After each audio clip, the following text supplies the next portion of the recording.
Dinig nyo din yung mga nangyayari Well, when it comes to... with Bea kasi I really did get close to her.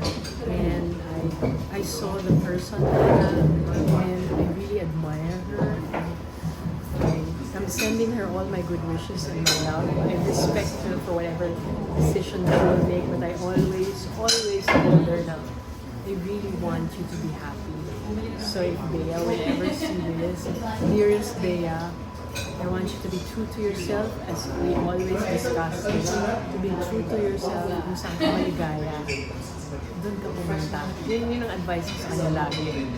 And I remember she wrote me, sabi niya sa akin, thank you so much for being there for me all the time and also for having my back all the time. Kasi she's such a big artist and people are always looking at her. So I just want her to be happy. Pero ngayon pa, meron pa rin kayong communication. Meron kaming communication pero I'm trying to really respect her space. Pero sa nakikita nyo, hinalap po, okay naman siya, happy naman siya. Yes, I He's- saw her recently.